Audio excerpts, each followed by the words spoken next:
Good morning. Welcome. I guess we're not yet at afternoon. Welcome, Lisa. Can you hear me? I can hear you. Fantastic. You know, what a perfect segue from Joe to Lisa.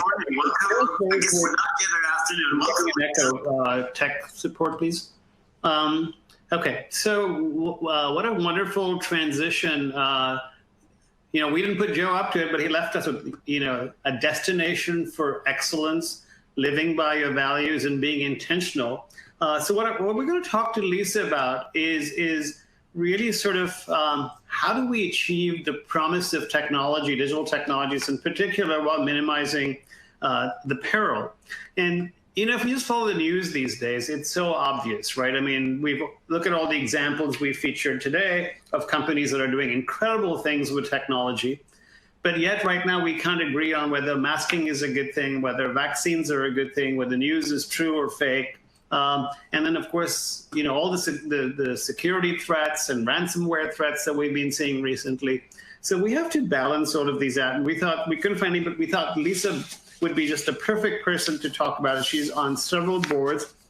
But before she joined the board, she was also at Visa for many years, you know, the global head for AI and data. And before that, she even led IBM Watson's project. So has a long and storied background in this field.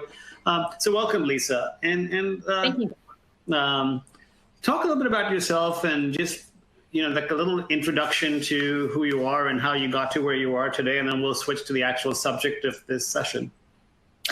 Yeah, well, I think that my 28 years has been characterized by chasing AI problems. And so that spans a great number of use cases.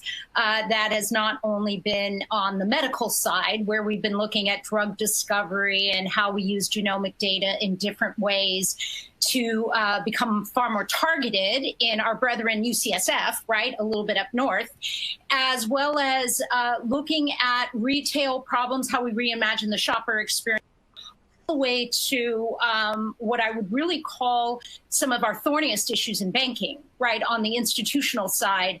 How are we able to craft risk models whereby we can detect black swans in the market well before they happen and get out ahead of fraud rings and anti-money laundering and things of that sort. So it's been a time where I've really seen AI evolve into a multidisciplinarian study and probably let the emotion migrate to the data side, which is really where most of the emotion is. It's on the data. It's not in the algorithms.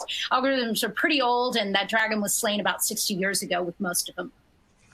So so you sort of alluded to a lot of the sort of the challenges we have with technology. What do you think some of the most salient opportunities and challenges? So given where you sit today on these boards and your past at Visa? You know, I think the choices of how we're deploying technology and consuming technology have never been more stark.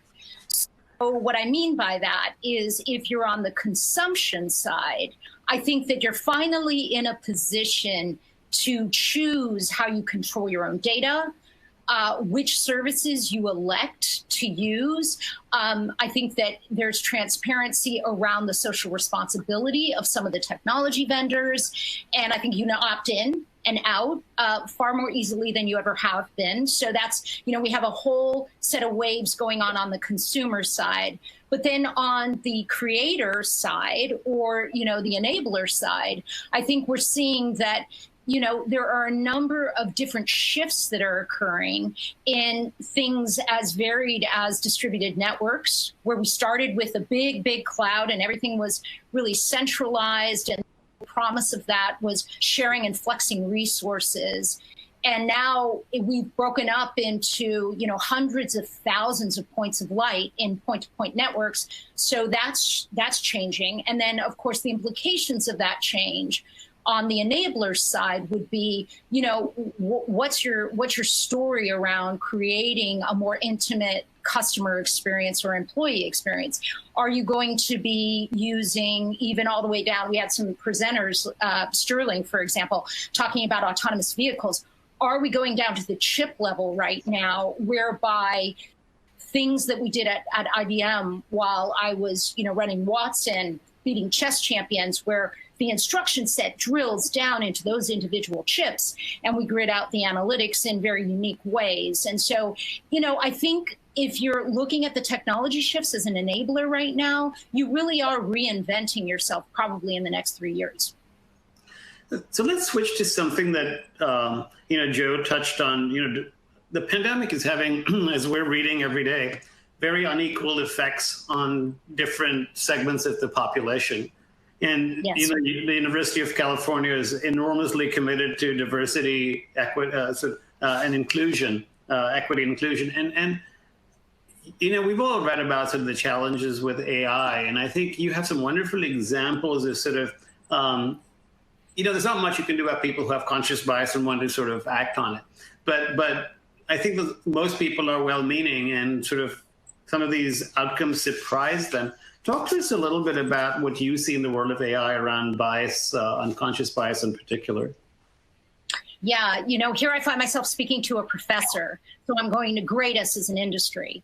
And I'm going to say, in having technology fulfill its promise of reaching harder to reach populations, we are not even at C level. We're probably at D or F level, really, quite frankly. And I make a bold statement like that because the promise is there for the technology to do it today. So there are clearly other barriers that are at play. So for example, if I look at single moms living in Oakland, and they have two sets of problems. Number one, they can't even get the heating working in their apartment. It's not that hard to build mobile applications like Health Leads is doing, which is a fantastic organization that's reaching out to some of these families and getting them the resources. Because if you're bringing your child into the emergency room multiple times and they keep getting prescribed antibiotics every single 4 weeks, something is systemically wrong, right? You're not going to cure the underlying condition that the apartment is moldy and that the child is breathing in fungi that's actually contributing to a chronic lung disease. And so why should we be filling up that body with antibiotics when really what we should be doing is getting the mom resources to how she can take the landlord to task to cleaning up the mold in her apartment? I mean, that's what we all need to do in prevention and medicine. And so I really do believe that a mobile app in the hands of those families would go a long way in just changing the dynamic of staying healthy and putting health and wellness at the forefront. And as I said, again, the team at Health Leads in Oakland is doing a phenomenal job at doing that. We just need more of them. And we need more technology companies that are aimed at that. Secondarily, I will tell you at Visa, a staggering statistic, $51 billion are lost in the U.S. economy every single year due to unreclaimed loyalty points. So loyalty points are a form of digital currency. It's not like a Bitcoin. It doesn't get all the press. But, you do need to recognize that buying gas, buying groceries, there are ways you can do it and make your dollars stretch by using these loyalty points. Well, a lot of these families that are struggling to get out of poverty, and by the way, they're better credit risks than some people who are overextended that are making, six-figure income.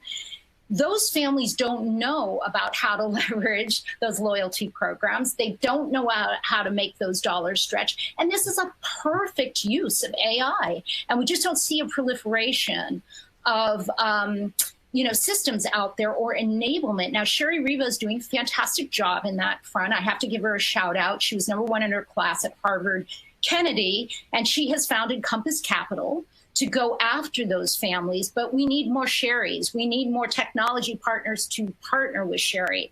And then I think, we go some way to address communities that are just vulnerable for a lot of reasons.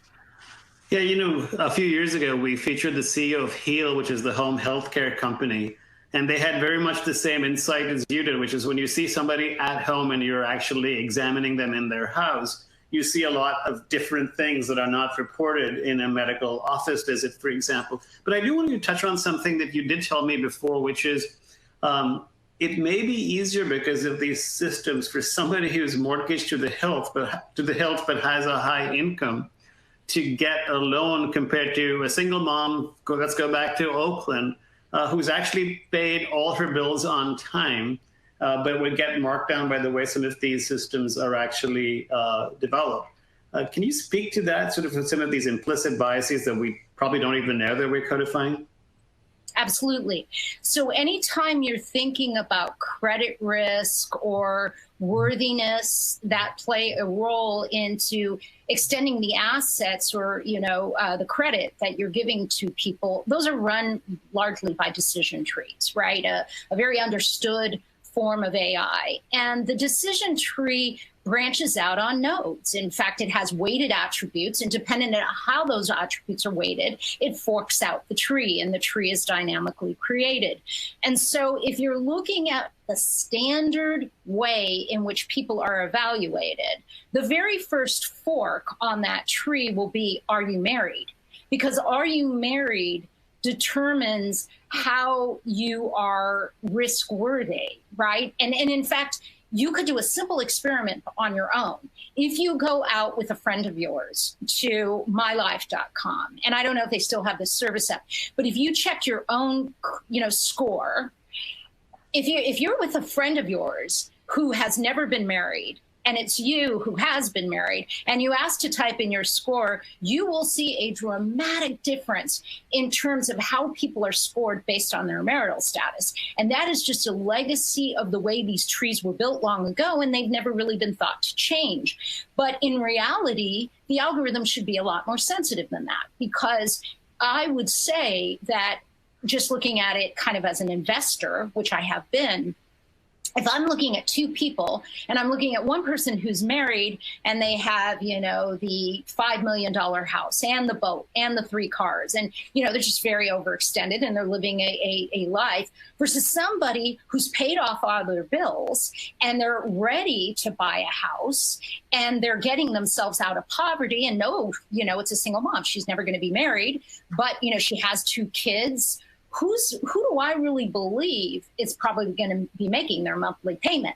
Anecdotally, I would say absolutely her, right? And so I think if the algorithms were able to be tuned to what some of our own intuition would say, we would end up with a far more equitable set of capabilities. And also we would be doing good by pulling people out of poverty, which is what we should be focused on. So I'm going to merge my question with one of the questions that just came in over the audience line. But, so there's a lot of focus on the tech sector, the Googles and the Facebooks, on sort of their privacy practices. And they're obviously under a lot of sort of, they're in the microscope a lot.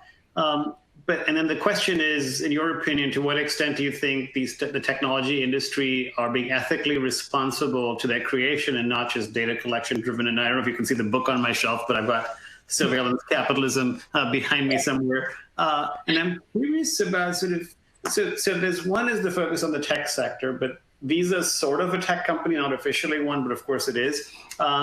And then you've got everybody else, including sort of, you hear Pekar and Aurora, they're all dealing with ethical issues. I mean, I don't think there's a single company out there that in some way or form is not dealing with this, including the university.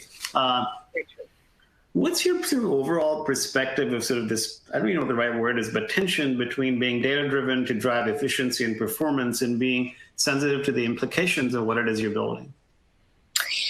So there again, it's a tale of 2 cities, right? So we're at this point where we have the technology to deliver everything that is the promise of the personalized experience, which is what people want. And we also have the technology to mask it, to anonymize it, to put it into the consumer's hands and have the consumer opt in to how it's used. Where things get tricky, and this is where certain players have come under fire in the last really 2 years more than anywhere else. And I would almost argue, by the way, Vijay, that it's a Fight Club-esque type of climate today, right around this data. So where things get tricky is in the power right? Who has the power over the data subject? And, I want to do two things in answering your question. I want to, kind of bow to the previous presenters. We had people talking about autonomous vehicles and carbon and different forms of data, right? And then I also want to point you all to a fairly seminal Harvard Business Review article on Project Maven that detailed Google and the response to data privacy. Now, the interesting thing about Project Maven, if you dig into that case study, is that to refresh everybody's memory, it was going to be PI elements coming from a consumer that were put into a big data store, into a data lake. That data was going to be refined and combined with other things. And at the end of the journey, what that data was designed to do was to target with surgical precision certain perceived criminals with a drone. Okay, and so again, data is going on this journey where it gets to a point where it's actually directing the optimization algorithm in the machine itself. So it started off as PI elements. And so what happened was a bunch of Google employees walked out because they were conscientious objectors of using that data for warfare. But we kind of buried the headline in that story, because the real issue and where things get thorny is that the data subjects, which means those people whose PI elements were collected, and they were just using Google for search, franchise, or for ads or whatever, they never consented to their data being used in a warfare setting. So the question is, how do you tell or how do you inform the data subject about where their data may actually end up at the end of the day? And the tech giants are under fire because people feel they've not addressed that challenge.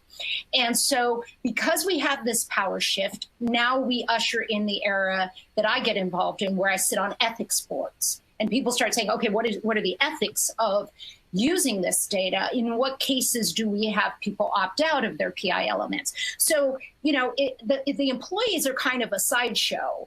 The real issue is the data subjects. And so where I think we need to go, and where I think the consumers will naturally demand that we do go, is that we have simple alerting that opts them in to turning on their camera, recording their voice, capturing their thumbprint or any biometric data, allowing them to enter a natural language processing string, anything.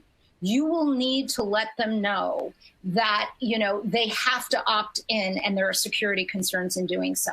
And then I think what the technology will ultimately do, because I already see it happening with the gamers, by the way, is I think ultimately the technology will all be hashed and quantum encrypted. So it can't be used in any other form. And it will always be in the control of the consumer at all times. It won't even go out into the cloud. It won't even go into the satellite. And I think that will happen. And I think that's happening probably faster than we realize. But that's kind of where we're at right now in the way of commentary around this data and the emotion around it. I think that's a perfect place to end, because I think you leave us with an optimistic note that we are actually further along a path to less surveillance and sort of more benefits to mankind and humankind. And I think it was very illustrative. And so thank you again for that. We really appreciate your thoughts on, and like I said, your experience is amazing with companies like Visa, which have been so socially responsible in so many ways. So thank you, Lisa. Yes. And thank you. I appreciate you joining us. Thank you.